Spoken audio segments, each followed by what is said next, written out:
Salut, c'est Tokenojo, j'espère que vous allez bien. Tout d'abord, est-ce que vous êtes otaku? Rappelons-nous que le mot otaku est un terme japonais désignant une personne qui consacre une grande partie de son temps à une activité d'intérieur. Mais en France, ça désigne surtout quelqu'un qui est accro aux jeux vidéo, ou aux animés ou aux mangas. On est d'accord? Mais quel est le critère pour être otaku exactement? Moi, je kiffe Dragon Ball et Cowboy Bebop. Mais je ne pense pas être otaku. Si t'es un peu accro à Animal Crossing ou aux jeux genre Pokémon, est-ce que tu es otaku? J'ai regardé la première saison de Naruto et j'ai kiffé. Je suis peut-être otaku. Ah bah ok, bah si tu le penses vraiment. Ou sinon, j'ai une bibliothèque de hentai et j'ai un coussin gonflable en forme de fille dénudée et j'ai la caresse tous les jours. Du coup, toi, t'es carrément otaku. Mais je pense pas que je sois otaku. Ok, bah, si tu le dis. Du coup, n'importe qui peut être otaku. Si tu n'as nommé pas toi-même que t'es otaku, voilà, t'es pas otaku. Mais je me traite tous d'otaku aujourd'hui. Parce que dans tous les cas, presque tous les Français, ceux qui apprennent le japonais ou qui s'intéressent au Japon, la plupart de ces gens-là, ils ont d'abord commencé à aimer les animés et les mangas. C'est quand même rare qu'un Français aime le Japon sans connaître les animés et les mangas et les jeux vidéo. On est d'accord? Donc, je suis sûr que parmi vous, il y a plein d'otaku. Otaku Aloga. Mais est-ce que vous croyez que les otaku en France et les otaku au Japon sont pareils? Mais non! Ils ne sont pas du tout pareils. Moi je connaissais déjà des otaku japonais. Et maintenant j'ai rencontré plein de types d'otaku en France. Et voilà, ils sont différents. En tout cas, ils ne sont pas du tout otaku comme ceux du Japon. La première fois que j'ai vu des otaku en France... Je m'appelle Daphné, mais on m'appelle Suika. Suika, c'est quoi? Pastèque en japonais. Moi je me suis dit... Mais c'est quoi ce bordel? Alors aujourd'hui je parle des otaku en France vu pas un japonais. C'est parti!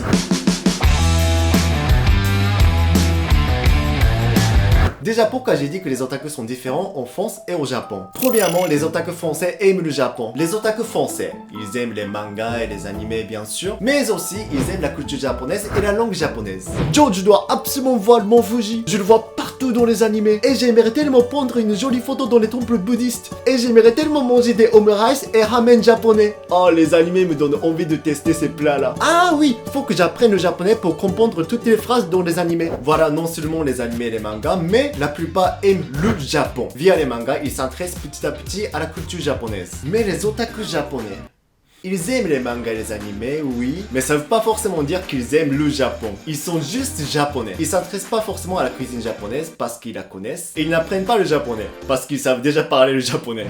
Ha? Fuji-san, 別に新幹線乗った時に1回だけ見たことあるからいいわ。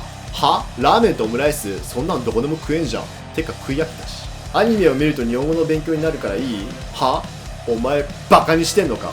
Voilà ce que je me suis étonné, c'est que les otaku en France, ils aiment non seulement les animés, mais aussi le Japon. Bah c'est logique, mais voilà. C'est pour ça que je pense que les otaku français sont plus sympas. Et le deuxième, c'est qu'il y a beaucoup de jeunes otaku en France. En France, j'ai l'impression que beaucoup d'otaku sont jeunes. J'ai été dans une convention où il y avait des cosplayers et des joueurs de jeux vidéo en France. Et vraiment, il y avait beaucoup de jeunes adolescents et plein de familles. Genre les parents ramènent leurs gosses pour qu'ils les visitent ensemble. Ça au Japon, c'est super rare comme ça. Donc en France, vous me dites si je me trompe, hein. Il y a des otaku de 40 ans environ en France, mais j'ai l'impression que le mot otaku concerne plutôt les jeunes en ce moment. Mais au Japon, demande aux Japonais quelle est leur image des otaku. La première chose qu'on pense tout de suite, c'est un mec gros adulte, au-dessus de 30-40 ans qui ne bosse pas, et qui reste toujours dans sa maison avec ses parents à ne rien faire. Un peu comme un hikikomori quoi. Donc le mot otaku n'est pas vraiment une image très positive en général au Japon. Bien sûr au Japon, il y a aussi des jeunes otaku adolescents, mais voilà, ils les révisent surtout pour leurs études avant tout. Parce que d'habitude, leurs parents sont très stricts jusqu'à l'université. Et il y a des filles otaku bien sûr également, mais elles ne le montrent pas seulement en public comme celles en France. Les japonaises sont relativement discrètes et se cachent. Elles ne changent pas leur profil d'Instagram en animé, hein. On montre à tous je suis otaku, comme beaucoup de filles françaises otaku. Et puis quand il y a un festival de cosplay ou des conventions de manga au Japon, c'est rare de trouver des jeunes et des familles là-bas au Japon. Souvent ce sont des adultes qui viennent pour acheter des mangas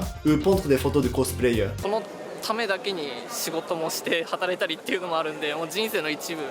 僕からしてみたら夢を買う場所みたいな。 Du coup ça dépend des festivals bien sûr, mais c'est pas la même ambiance que les festivals de manga en France. En tout cas otaku pour moi ça concerne plutôt les adultes. Du coup la première fois quand je suis arrivé à la Japan Expo, une des plus grandes conventions en France, je pensais qu'il y aurait plein de mecs adultes qui n'arrêtaient pas de prendre des photos des filles en cosplay etc. Mais c'était pas le cas. Par rapport au Japon, il y en a moins.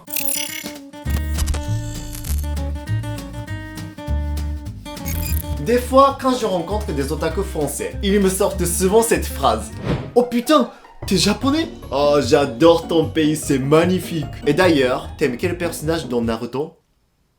Ils me disent comme si je connaissais tous les personnages de Naruto quoi. Et puis quand un français demande mon avis sur un manga que je connais pas du tout, Joe, j'aimerais bien savoir, tu penses quoi de Boku no Pico? Attends, excuse-moi, je ne connais pas ce truc. Est-ce que c'est un manga? Attends, sérieux? Tu connais pas alors que t'es japonais? Les otaku français me prennent chaque fois pour quelqu'un qui connaît bien les hentai et les mangas, etc. Mais honnêtement, je suis japonais normal. Tu vois, normal. Qui connaît des mangas classiques comme Naruto ou One Piece. C'est comme d'autres japonais. Mais chaque fois... parce que je suis japonais, pour eux, je suis un pro des mangas quoi. C'est presque la même chose si je dis hey, t'aimes quoi comme fromage entre la tombe de Savoie, la tombe de Jura ou la tombe de montagne de la dent de chat? Ah, la tombe des Pyrénées, c'est super bon aussi. Désolé Joe, j'ai pas goûté à tout ça, alors je sais pas. Attends, tu connais pas ces fromages là alors que t'es français? Parce qu'au Japon, ça m'est jamais arrivé de parler de manga lors de mes premières rencontres avec des gens. Il ne faut pas croire que tous les japonais lisent des mangas. Oui, mis à part la Japan Expo ou d'autres conventions, j'ai l'impression que les otaku français aiment s'habiller en cosplay n'importe où. Ça c'est plutôt le style vestimentaire, mais je trouve des fois les filles habillées en lolita aussi. Tu crois que tous les Japonais s'habillent comme ça?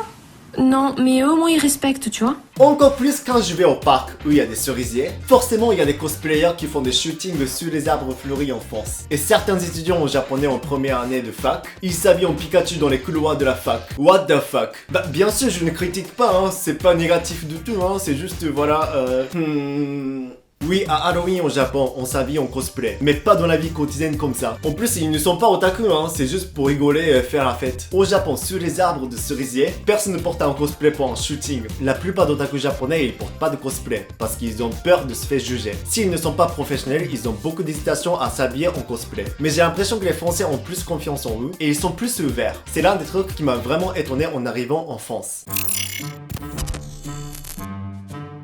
J'ai des amis otaku en France, et quand je vais chez eux, c'est obligé qu'ils aient une grande bibliothèque de mangas, des mangas classiques ou des hentai ou yaoi tout ça. Et surtout ce qui m'a étonné le plus, c'est de voir un kimono et une épée japonaise katana. Mais pourquoi? Ça m'a vraiment étonné lorsque je suis arrivé en France. Normalement, même une famille japonaise ne possède pas de kimono. Les japonais qui portent des kimonos et que vous trouvez dans la rue au Japon, la plupart ont été loués. Oui, chez moi au Japon, dû au travail de mon père, il gère une boutique de cérémonie de thé. Il y a une centaine de kimonos à la maison. Mais d'habitude, les japonais n'ont pas de kimono chez eux, parce que le vrai kimono coûte entre 2000 et 20 000 euros. C'est vraiment cher. Ne confondez pas avec Happy et Yukata, hein. En plus, les japonais portent des kimonos moins de 10 fois dans leur vie. Ça doit être une grande occasion. Un mariage shintoïste, ou pour la soirée de leurs 20 ans, ou pour une cérémonie de thé. Sinon, ils n'en portent jamais. Alors c'est mieux de les louer.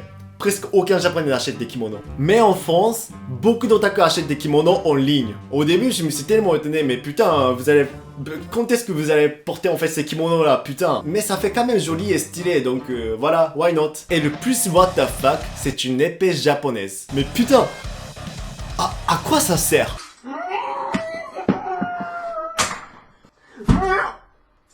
Bien sûr c'est faux, hein, ça ne coupe personne, mais je ne connais aucun japonais qui possède une épée comme ça. C'est juste, mais putain, pourquoi? Comme je disais, quand on dit otaku en France, vous imaginez quelqu'un qui est accro aux mangas ou aux animés et surtout aux jeux vidéo. Mais au Japon, on n'associe pas tout de suite les otaku aux jeux vidéo ou aux mangas comme ça. Au Japon, otaku, c'est comme un geek. Et bien sûr, il y a plein de types de geeks. Densha otaku, c'est un otaku qui prend des photos de train. Et des fois, c'est chiant ces otaku là. Parce que des fois, certains gênent les trains et la circulation. Ryori otaku, otaku de la cuisine qui n'arrête pas de cuisiner. C'est le genre de personne qui prend toujours des photos de ses plats faits maison et qui les poste sur les réseaux sociaux. Sports otaku qui n'arrête pas de faire de la musculation ou du fitness. Pour toi, c'est un peu difficile, voilà, mélanger otaku et sport, n'est-ce pas? On appelle tous ces gens-là des otaku au Japon. Mais en ce moment, lorsqu'on dit un seul mot otaku, beaucoup de Japonais imaginent idol otaku. Ce sont des otaku qui soutiennent des idoles, qui dansent, qui chantent, etc. Je pense qu'il y a moins d'otaku comme ça en France, hein, par rapport au Japon. Et ce sont des otaku qui dépensent le plus d'argent parmi tous les otaku. Par exemple, si tu as un idole que tu veux les rencontrer en face. Mais au Japon, si tu veux leur serrer la main, par exemple, tu dois payer 10 € pour 3 secondes de serrage de main. Si tu veux encore plus longtemps pour serrer la main, tu dois payer par exemple 100 € pour 30 secondes. Comme ça, les idoles gagnent beaucoup d'argent. Bref, surtout c'est l'organisateur et l'événement, voilà, l'entreprise qui gagne plus d'argent. évidemment. Et les otaku d'idoles ont tendance à se ruiner tout de suite quoi. Pas mal de gens mettent les otaku d'anime et les otaku d'idoles dans le même panier. Mais ils ne sont pas pareils, parce qu'il y a une grosse rivalité entre les deux. Quand je bois un verre avec eux, ils se disputent souvent. Nishigen nanta aishiteru desu ka? Omoshiroi desu ne. Nishigen no キャラクターと結婚したいんですか？裏では汚いおっさんが描いてるただの紙切れに、はいそういうサトシはアイドルと結婚でもできるでござるか？アイドルは存在する生身の人間です。それに比べてアニメは存在しません。お前らこんなところで喧嘩すんじゃねえよ。現実にいます。はい何か問題でもあるんですか？お前みたいなただのオタクがアイドルと結婚なんてできるんですか？拙者が結婚できる確率は 0.00001% はあります。日本ではアイドルは金持ちの政治家かイケメンのスポーツ選手としか結婚しません。お前もやめろよ。おい、萌えたを侮辱するなお前。君には1% もなくてゼロ存在してるけどゼロ。僕の一押しする萌えたんはそんなことしません。拙者はアニメと結婚することができる。アニメに何でも言わせることができる。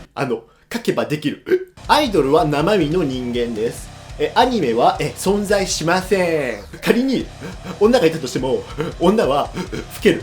アニメは老けない。ちょっと公共の場所でうるせえんだよお前ら。ちょっと静かにしろ。顔は綺麗でも心は全然汚いし、これだからアニオタは意味がわかんねえ。お前ら二人の言い分ははっきり言って意味がわかんねえ。ただ一つだけ言えるのは、お前らは社会のクズだ。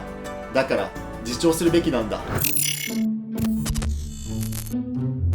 Bon, pourquoi je disais tout à l'heure, les otaku au Japon sont souvent des adultes? Parce que tout simplement, il y a beaucoup d'adultes hikikomori. Hikikomori, ça désigne une personne qui reste enfermée dans leur maison de leurs parents sans travailler. Selon les statistiques du gouvernement japonais, il y a beaucoup plus de hikikomori qui ont à partir de 20 ans. Il y en a bien sûr chez les jeunes étudiants, des lycéens et des collégiens qui restent à la maison à cause du harcèlement scolaire, etc. Mais maintenant, il y a plus d'adultes qui affrontent ce problème. Du coup, rester à la maison en dépendant de leurs parents...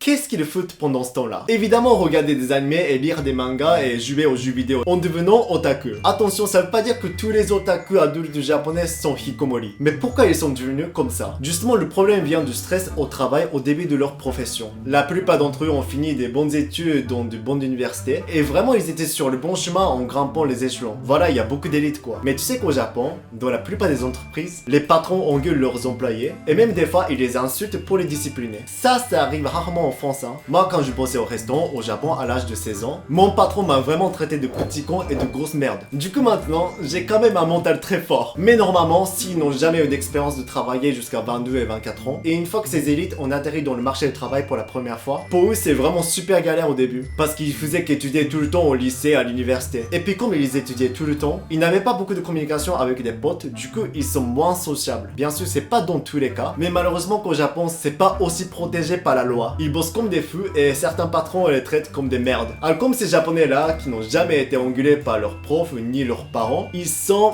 fragiles. Dans le travail, on est d'accord, on s'en fout des notes. Car grimper les échelons au boulot, il faut être bien sociable avec les clients et parfois être l'escu avec le patron. Donc c'est la raison pour laquelle beaucoup d'adultes ont été choqués en première année au travail. Ils en ont marre de se faire exploiter et ils finissent par rester enfermés dans leur chambre. C'est dommage hein. Leur but depuis leur enfance c'est entrer dans une bonne entreprise. Ils ont étudié pour rien quoi. Comme ils restent à la maison en regardant que des animés et en jouant aux jeux vidéo, les voisins les traitent d'otaku tout en ayant une mauvaise impression. Donc c'est pour ça quand les japonais imaginent des otaku au Japon, ça dépend mais c'est pas aussi positif qu'en France. Bon voilà, aujourd'hui j'ai parlé des otaku en France vu par un japonais. Mais ne vous inquiétez pas, l'image que j'ai des otaku en France est plutôt positive. Et je ne généralise pas tous les otaku dans ma vidéo. Allez, c'est la fin de la vidéo. Merci d'avoir regardé cette vidéo, j'espère que ça vous a plu. N'hésitez pas à vous abonner et partager la vidéo s'il vous plaît. Salut!